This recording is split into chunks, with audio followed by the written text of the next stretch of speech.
Welcome back. Let's get you some updates on the Omicron spread. In fact, India's Omicron tally has now climbed up to 200, and Delhi has the highest number of active cases of Omicron as we speak, and followed by Maharashtra.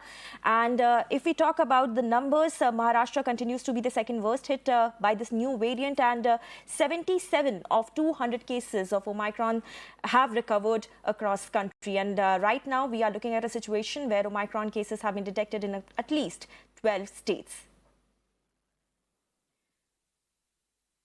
Right. So this is the latest that we are getting on Omicron. Some data that has come across, and now Omicron tally, the national tally, has crossed the 200 mark. In fact, the highest number of active cases of Omicron right now is in Delhi, followed by Maharashtra.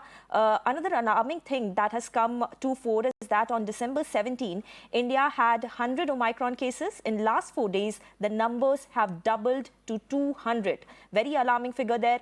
Of course, and apart from that, 77 of 100 patients have recovered in India. This is also has been reported by the Health Ministry. If we talk about number, state-wise number, right now Maharashtra has 54 active cases, and Delhi too has 54 cases, followed by Telangana, Karnataka and Rajasthan. Let me go across to Ayushman, who is reporting live from Delhi on this big story that we are tracking on Mirror now. So Ayushman, help us break down these numbers for us.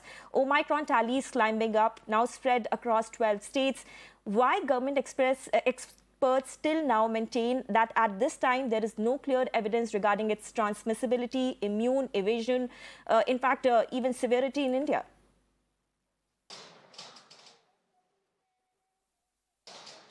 Well, Gauri, yesterday we saw the bulletin from INSACOG, which is the Consortium for Genomic Sequencing, and that it was clearly said that in the Indian context, it doesn't pertain to be something which is currently bypassing the vaccine immunity. And also, the transmission is something that is not clearly, there is no evidence regarding transmissibility, and immune evasion and severity is what the INSACOG has said. But if you look at the number and take a perspective of the numbers, Gauri, you will see that on 17th, the Health Ministry held a briefing. And in that briefing, India had only 100 cases of Omicron. Today, for the first time, government has given the central data of Omicron cases in India, and in that, one state and one union territory, state of Maharashtra and union territory of National Capital, have 54 cases each. In Maharashtra, more than 20 people have been discharged. In Delhi, 12 people have been discharged. So the overall active cases of Omicron are currently highest in the National Capital, followed by Maharashtra. But if you see the doubling time in which the numbers have gone up, it also depends upon the genome sequencing. Yesterday, the health minister informed the parliament that somewhere we have 30,000, we have the ability of doing 30,000 genomic sequencing per day at 38 sites. So it would remain very important to see in the coming future how the government's view changes, whether it changes or not on the situation of Omicron, because 4 days ago, we had only 100 cases, and 4 days later, we have 200 cases, and most of it are somewhere aggravated in National Capital and Maharashtra. And it would be also important to see whether these cases which we are talking about are only from people who are coming from abroad, or it is coming from the community. That remains to be seen. Right, Ayushman, thank you so much for giving us updates from Delhi. Let me go across to Sandhya, who's reporting live from Mumbai. So, Sandhya, if we talk about the situation in Maharashtra, from day one, we have been seeing that Maharashtra government was sort of on Omicron alert. Several preemptive steps were also taken, yet state continues to be one of the two worst hit states right now. How to see it? Gauri, one thing which we also not forget that whether it was the first wave or the second wave, Maharashtra actually witnessed. Maharashtra was actually among those states who witnessed highest number of cases. So and there are a lot of reasons behind it, whether it is Mumbai, Pune, and Nagpur being industrial cities, or migrant population moving in and out of the state. There are multiple reasons why Maharashtra numbers really go up. Now, talking about this, of course, this is something which has to be looked it in. We have to look at it in that same perspective.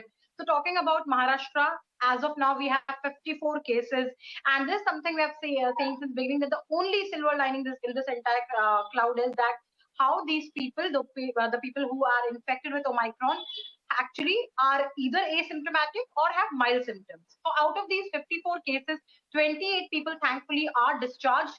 That is that one thing, as I said, a silver lining to the cloud. But talking about what exactly and how exactly state government is planning to take it forward from here. So as of now, one thing which is happening is that various municipal bodies, whether it's BMC, whether it's Pune Municipal Corporation, Thane Municipal Corporation, all these places, all these municipal bodies, local disaster management bodies are making an appeal to people to adhere to the COVID protocol. So that's that one thing which is happening. Talking about the new guidelines, if we keep the travel guidelines aside, no new guidelines as such, massive major guidelines are introduced as of now.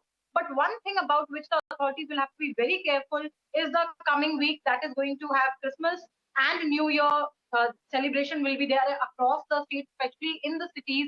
And these are the places, cities are the places where most of these cases are coming from.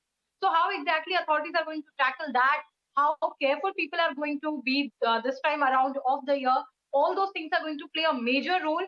So as of now, next week is going to be, next couple of weeks are going to be extremely crucial for this situation, for this condition. As of now, Maharashtra records 54 Omicron cases with 28 people being discharged. Right, Sandhya, thank you so much. As you were saying, crucial times for the entire country right now, and the only message we can give to all our viewers is that do not drop your mask. Time to step into a very, very short break, but for the latest news, you can also log on to our website and also do follow us on our social media handles.